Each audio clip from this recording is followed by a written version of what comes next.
কিরে, বরযাত্রী তো এখনই আইসা পড়বো। মনি কি রেডি হয়েছে? মামি, মনি মনি পালাইছি। হায় আল্লাহ, এটা তুই কি কইলি? এখন কি হইব? এই আমি কলম কাজীরে খবর দিয়েছি, এখনই আয়া পড়ব। মায়া রেডি তো? মায়া তো নাই। মায়া নাই মানে? মায়া পালাইছে। এটা কি কও? হায় আল্লাহ, তখন আমি কি জবাব দেব?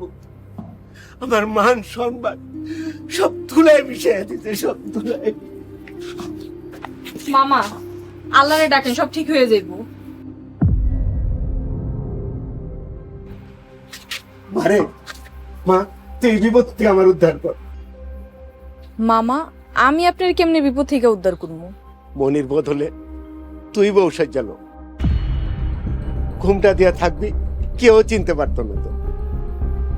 মামা, বিয়ার পর তো ঠিকই চিনবো, তখন কি হইব? পরে কিছু হইতো না রে মা, তুই এখন এই বিপদ থেকে আমার উদ্ধার কর।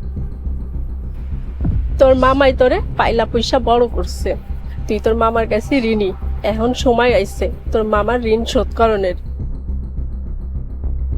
আমি তোর কাছে হাত জোর করতেছি, আমার তুই মান সম্মান বাঁচা। আচ্ছা ঠিক আছে। আলহামদুলিল্লাহ।